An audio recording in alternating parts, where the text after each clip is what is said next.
지각에 뛰어난 우리 하나님의 평강이 그리스도 안에서 저 여러분의 마음과 생각을 지켜주실 줄을 믿고 그렇게 되기를 주의 이름으로 축복합니다.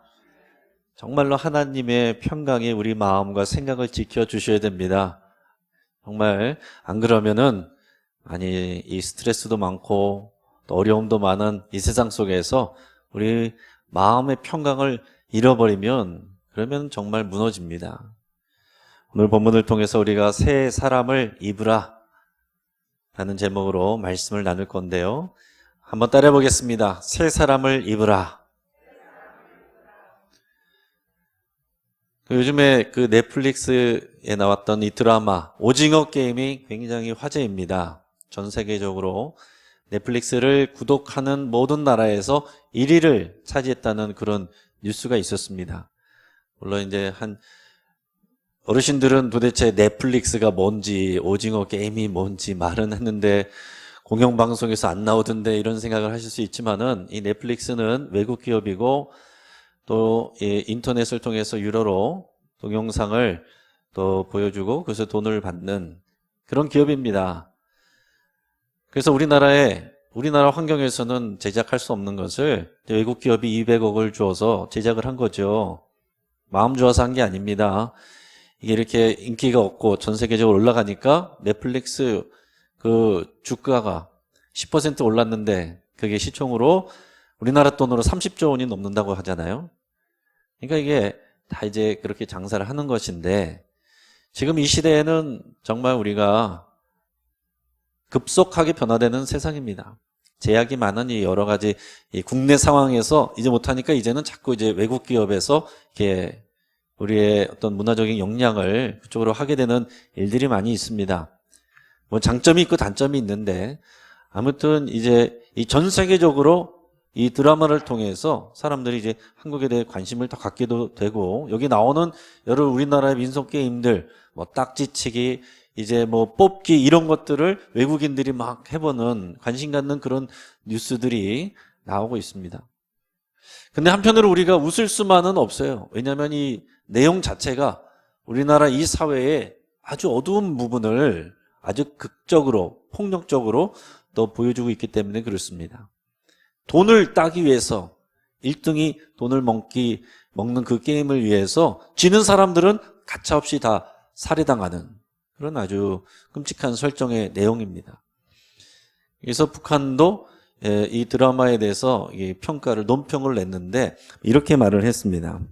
1등이 아니면 죽어야 한다는 약육강식의 경기 규칙을 만들어 놓고 처참한 사륙이 벌어지는 경기를 오락으로 여기며 쾌락을 느끼는 부자의 형상을 통해 권력자의 횡포와 전횡이 난무하는 사회, 돈 없는 사람은 부자들이 가지고 노는 장기쪽처럼 취급받는 불평등한 사회에 대한 격분을 자아내게 한다. 이 북한의 이런 과장된 흑색선전 얘기는 하지만 사실 우리나라에 있는 다 이런 현실의 상황들을 이게 반영한 이 드라마의 내용들이기 때문에 우리가 참 마음이 아파옵니다. 그리고 한편으로 제가 목사로서 또 그리스도인으로서 이 드라마에서 이 교회를 공개적으로 비난하고 조롱하는 그런 모습을 보면서 그냥 마냥 기뻐할 수가 없는 거예요. 우리나라의 문화적 역량이 세계적으로 알려진다. 그것만으로 기뻐할 수 있는 것이 아니라 그 가운데서 이 교회를 향한 이 날카롭고 차가운 시선이 전 세계적으로 같이 지금 퍼지고 있다라는 것을 생각할 때 마음이 아프다라는 얘기입니다. 물론 저는 이 영상을 다 본 건 아니지만은 부분적으로 제가 영상에 또 리뷰를 이렇게 보고 했을 때 이 드라마에 3명의 기독교인이 나옵니다. 정확하게 말하면 교인이에요. 교회 다니는 사람입니다. 자, 그런데 아주 부정적인 모습으로 묘사가 되는데 그 사람들 소개를 드리면 첫째는 참가 번호 244번. 여기는 이제 게임에 참가하는 번호로만 불리는데 244번이 나오는데 이 사람은 아주 위선적이고 이기적인 그런 모습으로 표현이 됩니다. 예를 들면 이제 줄다리기 게임에서 상대방을 지는 사람 다 죽는 거거든요. 상대방을 다 몰살하게 하고서 자기는 살아남았는데 극적으로 생존하고 나서 기도를 하는 거예요. 사람들이 보는 앞에서 주여 감사합니다. 그러니까 옆에 있는 사람들이 다 비난을 하는 거예요. 지 손으로 다 죽여놓고서 대충 기도만 하면은 되는구만. 그러니까 이 사람은 이렇게 얘기해요. 당당하게, 내가 오늘 십자가에 못 박힌 사람들의 통곡이 들리지 않느냐? 우린 그들의 희생과 피로 또 하루를 살아남았다. 죄 많은 우리 모두를 대신해서 내가 그들의 희생과 주님의 선택에 감사하며 기도를 올리는 것이다. 이게 무슨 말입니까? 말도 안 되는 소리를 하는데, 그러니까 옆에 있는 사람들이 들으면서 사람들 다 죽여놓고서 기도만 하면 다 용서받는구만. 그럼 우리도 기도하면 되겠네. 아이고, 하나님 아버지, 우리가 많은 사람들을 주님 곁으로 보냈으니까 주님 기뻐하시겠네요. 더 많은 사람들을 주님 곁으로 보내게 해주십시오. 이렇게 조롱하면서 놀리는 그런 장면이 나옵니다. 또 한 사람의 캐릭터가 나오는데 240번 참가자는 목사의 딸로 나옵니다. 근데 이 청년이 자기의 이야기를 하는데 이런 이야기를 하는 거예요. 처음 본 건 우리 엄마였어. 학교 갔다 집에 돌아오니까 엄마가 방바닥에 누워 죽어 있었어. 그 옆엔 아버지란 인간이 칼을 들고 서 있었어. 다음으로 본 건 우리 아버지의 시체. 그 옆에 칼을 들고 서 있는 건 나였고 그 인간 직업이 목사였어. 엄마를 때리고 나한테 그 짓을 하고 나면 항상 기도를 했어. 우리 죄를 사하여 달라고. 자, 여기서 이 설정 자체가 저 청년의 아버지가 목사인데, 직업이 목사인데 상습적으로 아내를 폭행하고 또 친딸을 성폭행했다라는 것입니다. 도대체 이런 일이 어떻게 이런 묘사를 하는가 속상하고 안타까운데, 그러나 객관적인 통계들이 나와 있는 거 보면 또 정말 그런 일들이 있구나 하는 것을 보면서 참 너무나도 마음이 아파요. 경찰청 통계 자료에 따르면 지난 2010년부터 2016년까지 검거된 전문직 성폭력 범죄자들이 5,261명인데 그 중에서 1위가 직업군이 목사라고 합니다. 최근 한국교회 탐구센터가 조사한 빅데이터로 본 2020 또 한국교회 주요 4대 이슈에서도 중심에 쓴 것은 2019년, 2022년 연속으로 목회자의 성범죄였습니다. 여러분, 이런 상황 속에서 이런 자료들을 바탕으로 세상이 교회를 비판하고 비난하고 있어요. 더 나아가서 신천지 이단 같은 경우도 이런 자료들을 가지고, 이런 뉴스들을 가지고 교회들을 공격하고 기성교인들을 또 꼬셔서 또 현혹시켜서 또 이단으로 끌고 가는 일들을 하고 있습니다. 자, 한 명이 더 나오는데 드라마가 끝날 무렵에 게임이 끝나고 나서 이 주인공이 결박을 당하고 눈이 가려진 채로 비 오는 날 길거리에 버려집니다.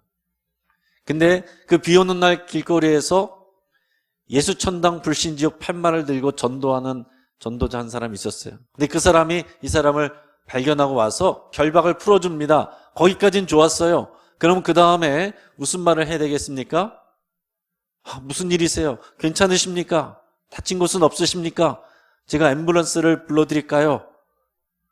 이런 말을 하는 것이 상식인데, 그 지금 쓰러져 있는 사람에게 와서 하는 얘기가 예수 믿으세요. 여러분, 사실 이런 사람이 어디 있습니까? 그런데 지금 세상이 맹목적으로 다른 사람들의 아픔을 공감하지 못하고 그냥 전도만 하는 이 교회와 그리스도인들을 이런 시선으로 바라보고 있다라는 얘기입니다. 단지 오징어 게임만이 아니라 현재의 대중문화, 특히 영화나 드라마에 보면 이제 반복되는 비슷한 장면들을 클리셰라고 그러는데, 이 기독교인들을 희화화하고 조롱하는 그런 것이 하나의 클리셰처럼 영화나 드라마에 많이들 들어가 있습니다. 도대체 왜 이렇게 오늘 드라마 이야기를 많이 하는가? 대부분 많은 사람들에게는 설교 말씀보다 이런 대중문화에서 들려오는 보여지는 것들이 현실로 다가오기 때문에 그렇습니다. 교회 안에서 오늘 예배하는 오늘 말씀은 오늘 예배드린 사람들 외에 바깥으로 잘 안 나가요.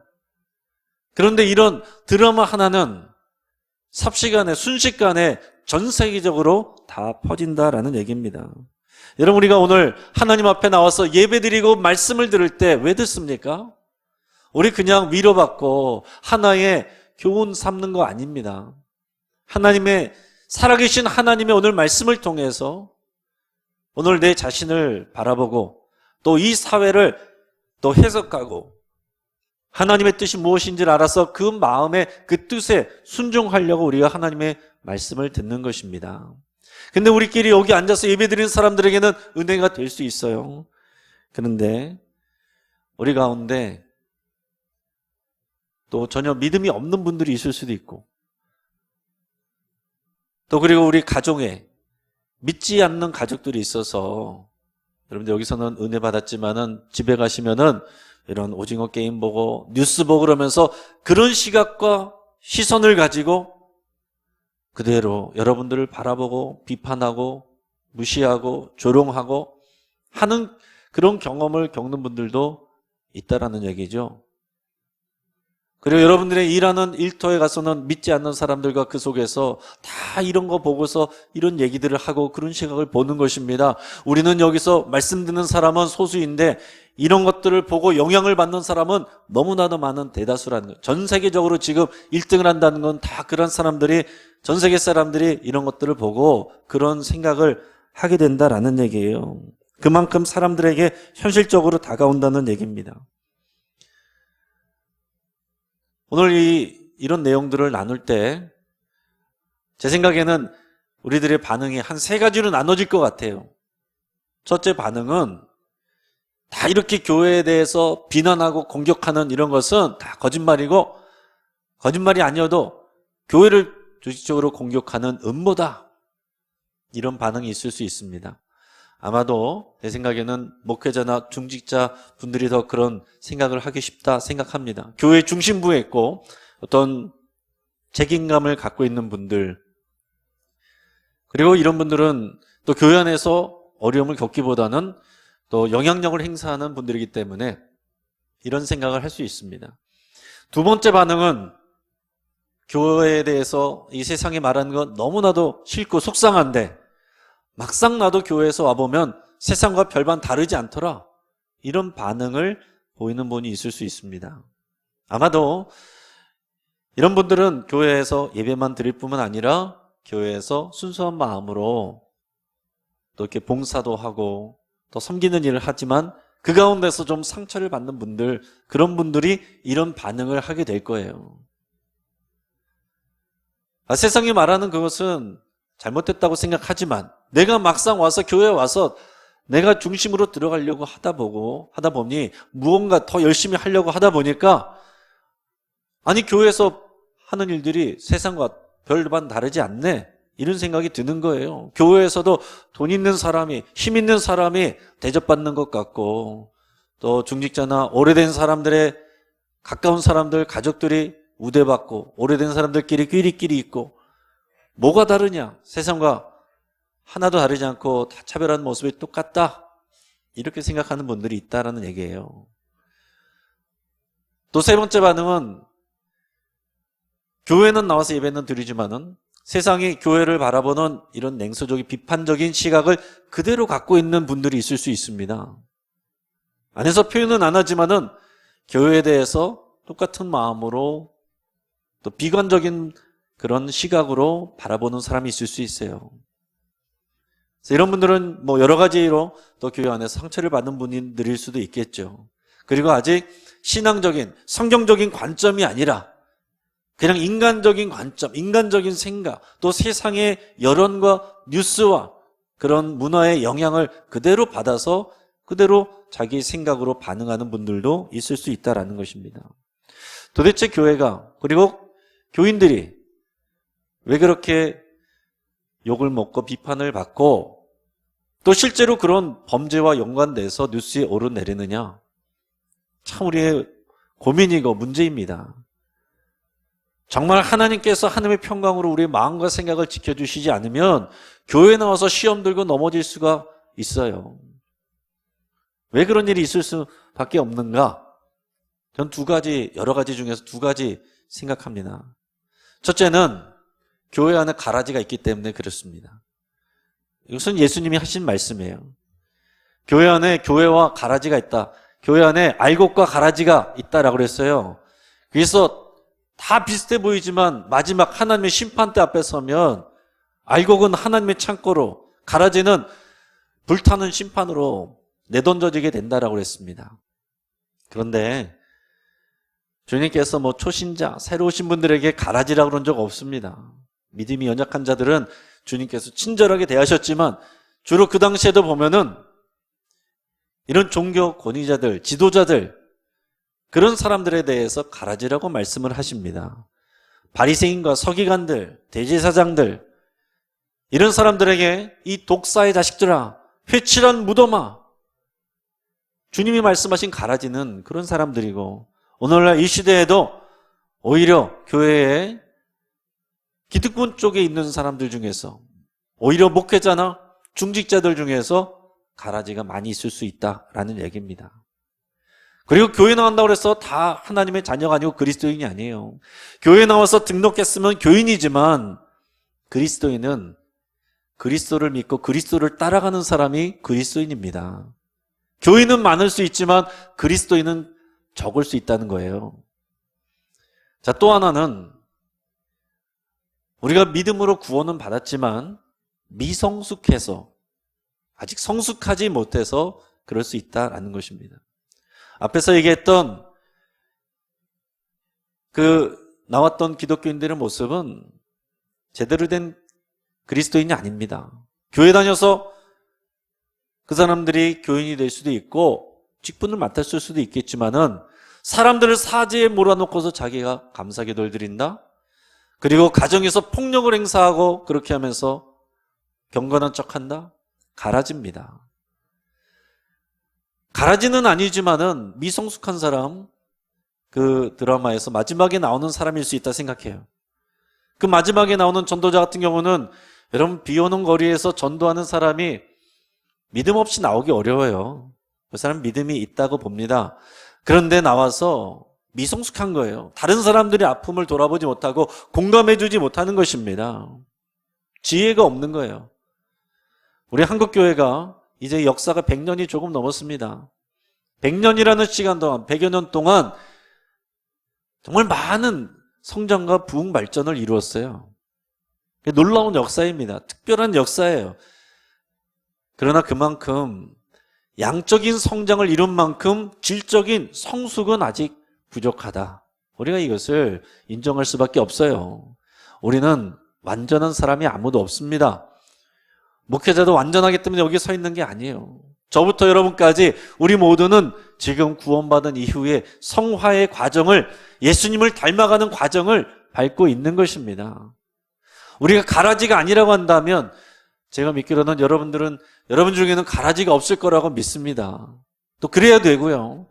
용식교회 나왔는데 천국까지 못한 사람이 있으면 그게 얼마나 비참한 일입니까? 가라지가 아니라면 우리는 미성숙하거나 성숙한 사람일 텐데 우린 대부분 미성숙하다라는 거죠.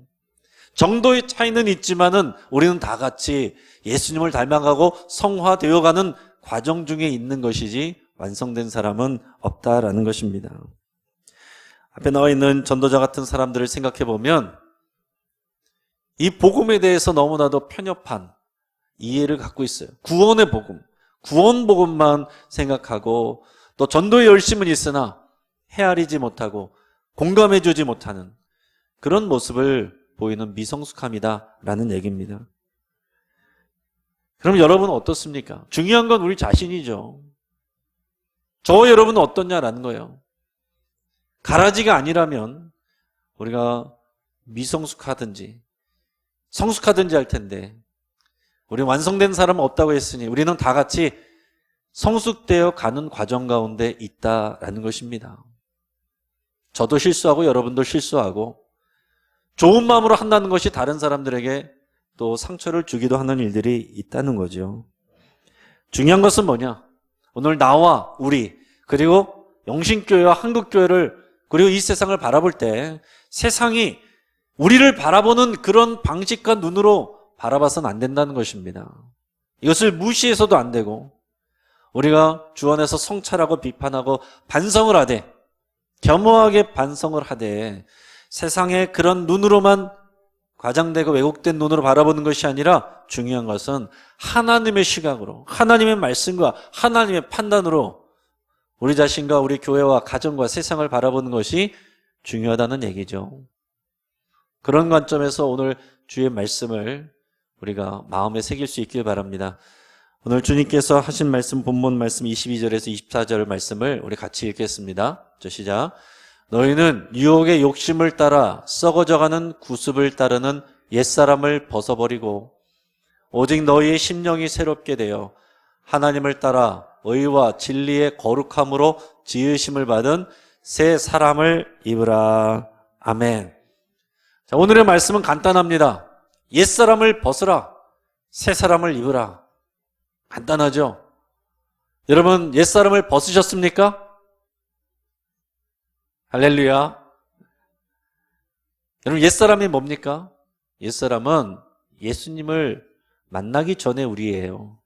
예수님을 만나기 전에 우리의 정체성, 우리의 신분, 우리의 삶의 태도, 우리의 가치관, 예수님 만나기 전엔 내가 옛사람인 것입니다. 그 옛사람의 특징에 대해서 오늘 본문 앞에 17절에서 19절에서 좀 더 자세하게 설명을 하는데, 그래서 우리 좀 쉬운 성경으로 같이 읽어보겠습니다. 시작. 이제 나는 주님의 이름으로 여러분에게 강하게 권고합니다. 믿지 않는 사람들이 생각하고 행동하는 것처럼 살지 마십시오. 그들은 깨닫지 못하고 듣기도 거부하니 알 수도 없습니다. 그들에게는 하나님의 생명이 없습니다. 그들은 부끄러워할 줄도 몰라서 악한 일을 일삼고 점점 더 방탕한 생활 속으로 빠져들고 있습니다. 자, 오늘 이 말씀에 나오는 믿지 않는 사람들, 우리 성경에는 이방인들이라고 돼 있어요. 이방인들을 쉬운 성경에서는 믿지 않는 사람들이라고 표현했는데, 실제적으로 이 말씀은 에베소 교회 성도들에게 보내진 것이고, 에베소 교회 성도들은 유대인들이 아니라 헬라 사람들입니다. 유대인들의 입장에서 보면 그들은 이방인이었어요. 예수님을 믿기 전에 이방인들의 특징이 믿지 않는 자들의 그 옛사람의 특징입니다. 그들은 하나님의 말씀을 관심이 없어요. 듣지도 않아요. 거부합니다.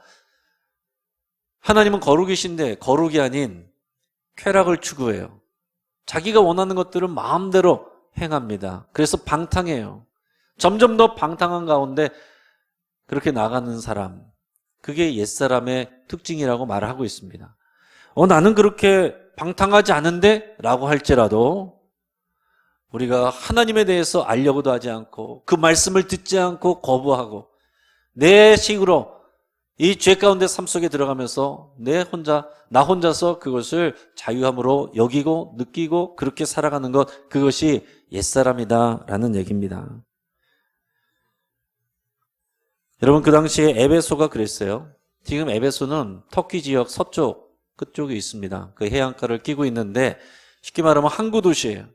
항구 도시는 상업과 또 교통의 요충지이고, 이 항구 도시의 특징상 굉장히 자유롭고 또 경제적으로 번영합니다. 그리고 성적으로 굉장히 문란했어요. 여기는 에베소 도시의 거대한 이 큰 도시였는데 이 사람들이 믿는 주신이 무엇이냐면은 아데미라는 여신이었습니다. 아데미 여신. 저기 왼쪽에 보이는 저기 동상이 그런 아데미 여신 상인데, 지금 앞에 보면은 뭔가 이 갑옷처럼 보이는 것은 그 가슴이에요. 가슴을 24개의 가슴을 달고 있어요. 이게 풍요를 상징하는 그런 여신인 겁니다. 그리고 오른쪽에 보이는 그 신전의 모습은 지금 있는 것이 아니라 그 남아있는 터를 보고서 이제 예상도로 그림으로 이렇게 그려놓은 거예요. 이 아데미, 그 당시에 있었던 신전은 아테네에 있는 파르테논 신전의 4배가 되는 아주 거대한 규모였다고 합니다. 그 당시에 이 아데미 신전에 와서 숭배하려는 그런 순례객들이, 많은 사람들이 오고 있었고, 그래서 이 에베소 사람들에게 있어서 이 순례객들을 대상으로 한 이 요식업, 또 숙박업, 또 그리고 이 아데미 신전, 또 이 아데미 여신을 은으로 만들어서 기념품을 만들어서 파는 이런 일들이 주요 상권을 이루고 있었다라는 것입니다. 그리고 이 에베소 교회는 마법과 마술이 횡행하고 있었고, 그리고 귀신 들린 사람들도 많았고, 또 귀신 들린 사람을 통해서 점치게 하고 돈 받는 그런 사람들도 많았습니다. 그리고 굉장히 성적으로도 방탕하고 음란했다라는 얘기예요. 그들의 삶은 목적은 뭐였겠어요? 행복입니다. 오늘날 세상의 사람들과 비슷해요. 행복입니다. 그 사람들이 생각하는 행복 뭡니까? 풍요죠. 경제적인 풍요. 그리고 영적으로나 윤리적으로나 자유롭게 구속받지 않고 하고 싶은 거 다 하는 거. 내가 하고 싶은 그 쾌락을 다 누리는 거. 이 사람들이 생각하는 행복이 그거예요. 그게 옛사람의 특징이다라는 말씀입니다. 근데 현재 우리나라 대한민국 사회를 볼 때 이 에베소, 그 당시 에베소와 너무 비슷하다 생각을 합니다. 여러분, 우리나라가, 우리 대한민국이 자랑하는 것 중에 하나가 뭐냐면은 인터넷 인프라 강국이에요. 인터넷이 제일 빠르고 잘 되는 나라. 근데 그것의 어두운 면이 뭡니까? 그만큼 이 죄에 대한 정보와 파급력이 큰 것입니다. 여러분, 선진국도 저녁 때 되면 문 닫고 집에 가는데 우리나라는 어떻습니까? 젊은이들이 밤새 놀아요. 청소년들이, 이제는 초등학생들도 다 스마트폰으로 음란물, 포르노물 다 봅니다. 그런 죄가 번성하는 것도 훨씬 빠르다라는 얘기예요. 오늘 에베소 같은 이 대한민국 사회에서 우리가 정말 하나님의 마음이 무엇인지를 우리가 생각하고, 하나님의 마음이, 살아계신 하나님의 말씀이 오늘 이 시대를 향한, 저와 여러분을 향한 살아있는 하나님의 말씀이기를 바랍니다. 우리가 그렇게 방탕하지 않았다고 하더라도 말씀드린 것처럼 하나님을 거부하고 말씀을 거부하고 내가 생각한 대로 하나님이 죄라고 하는데 죄가 아니라고 말하면서 그것을 누리는 거, 이게 옛사람과 옛사람이 사는 사회의 특징이다라는 얘기입니다. 자, 그러면 중요한 건 옛사람을 벗으라고 그랬으니까 어떻게 하면 옛사람을 벗느냐. 굉장히 중요한 얘기입니다. 여러분, 귀 기울여서 잘 들으시길 바랍니다. 제가 아까 옛사람을 벗었습니까? 라고 했을 때 몇몇 분은 아멘 하고, 몇몇 분들은 긴가민가 해서 아직 못했어요. 아직 나는 못한 것 같은데, 이런 분들이 있습니다. 자, 그런데 여러분, 내가 예수님을 믿고 나의 주님으로 영접했다, 그래서 내가 하나님의 자녀가 되었고 그리스도인이 되었다라고 고백하시는 분들은 옛사람을 벗은 것입니다. 할렐루야. 이것을 상징해 나타내주는 예식이 뭐냐면 세례 예식이에요. 세례 예식이라는 게 그냥 죄를 씻는 예식인 게 아니고, 그것만이 아니라 그 물 밑에서, 물 아래에서 옛사람이 죽었다라고 고백하고 이제 우리는 새 것이 되고 새 사람이 되었다라는 것을 고백하는 것이 세례 예식입니다. 출애굽기에서 출애굽한 이스라엘 백성들이 홍해바다를 건너죠. 그것을 사도 바울이 세례받은 것이라고 표현했어요. 자, 세례받는 게 그런 것입니다. 하나님을 알기 전에, 세례받기 전에 애굽에서의 삶, 세상적인 삶이죠. 옛사람의 삶이죠. 그때의 신분이에요. 그때는 바로의 노예로 살아갔어요. 우리가 주님을 알기 전에는 사탄의 종노릇하면서 살아갔다는 얘기입니다. 그런데 세례를 받으면서 예수님을 믿고 구원받는 우리에게 이 고백은 뭐냐? 예수님과 함께 우리는 십자가에서 죽었습니다. 이것을 고백하는 것이고, 동시에 우리는 예수님과 함께 다시 살아서 새로운 존재가 되었습니다. 이게 우리의 고백인 것입니다. 고린도후서 5장 17절 우리 같이 읽겠습니다. 저 시작. 그런즉 누구든지 그리스도 안에 있으면 새로운 피조물이라, 이전 것은 지나갔으니 보라 새 것이 되었도다. 아멘. 이전 것은 지나갔다. 옛사람이 죽었다. 같은 말입니다. 보라 우리가 새 것이 되었다. 이 표현이에요. 근데 정확히 말하면, 그런데 왜 교회에서 이렇게 비판받는 사람들이 많으냐? 정확히 말씀을 드리면 우리 옛사람의 신분과 정체성이 죽었다라고 할 수 있어요. 그런데 우리의 수준은 아직 완성되지 않았다. 우리가 죽은 것은 옛사람의 모든 것이 죽은 것이 아니라 옛사람의 신분과 정체성이 죽은 거예요. 그런데 예전에 애굽의 바로에게 종노릇하던 옛사람의 그 습성이 남아있는 것입니다. 그게 지금 현재 우리의 모습인 것입니다. 자, 그럼 새 사람을 입으라 그랬는데 새 사람을 입는다는 건 무슨 말입니까? 이것도 동시에 이 신분과 수준의 입장에서 같이 이해를 하셔야 돼요. 신분으로는 우리가 새 사람이 됐어요. 새 것이 되었습니다. 그런데 수준으로는 남아 있어요. 이제 그 수준으로 우리가 자라가야 될 과제가 있는 것입니다. 그런데 오늘 말씀에서 새 사람을 입으라 그랬는데 이걸 좀 더 구체적으로 로마서에서 이렇게 표현했습니다. 로마서 13장 14절 같이 읽어보겠습니다. 자, 시작. 오직 주 예수 그리스도로 옷 입고 정력을 위하여 육신의 일을 도모하지 말라. 아멘. 새 사람을 입는다라는 것은 완전히 새롭고 완벽한 완전하신 예수 그리스도를 옷 입는 것입니다. 우리 예수님을 믿었으면, 믿음으로 세례를 받았으면 우리 옛사람은 죽었고 예수님을 옷 입은 거예요. 우리는 자격 없지만 그래서 예수님이 우리를 대하실 때 우리의 수준을 보고 대하시는 것이 아니라 우리가 옷 입은 예수 그리스도를 보고 예수 그리스도를 대하듯이 대하신다라는 것입니다. 그래서 우리를 예수님을 보고서 의롭다라고 해주시는 거예요. 그래서 우리의 신분은 새 사람을 입은 것과 같습니다. 남아있는 과제는 우리가 입은 옷에 맞게 우리가 행동하고 성숙해져 가는 것이죠. 예를 들어서 경찰이 된 사람이 경찰 신분이 있죠. 근데 이 사람은 목욕탕에서 보면 다 똑같아요. 별로 틀릴 게 없습니다. 그런데 이 사람이 경찰이기 때문에 경찰 옷을 입고 나가면 그것으로 인해서 그 사람이 손짓할 때 지나가는 차들이 다 멈춥니다. 이게 그 옷이 의미하는 권위와 권세의 신분이에요. 그러니까 우리는 예수 그리스도의 옷을 입었어요. 이제 남은 것은 뭐냐? 경찰 옷을 입은 사람은 그 다음에 경찰로서 경찰처럼 말을 하고 행동해야 되는 것처럼 우리는 이제 예수님 수준으로 말하고 행동하는 거, 예수님의 눈으로 바라보는 거, 이게 우리의 훈련 과제이고 남아있는 것입니다. 그 구체적인 말씀은 다음 주에 이어서 나눌 겁니다. 사랑하는 성도 여러분, 우리 옛사람은 이미 죽었습니다. 그리고 우리는 새 사람을 입었습니다. 우리는 완전하지 않지만 예수 그리스도의 옷 입고 새 옷을 입고 살아가는 그리스도인들이에요.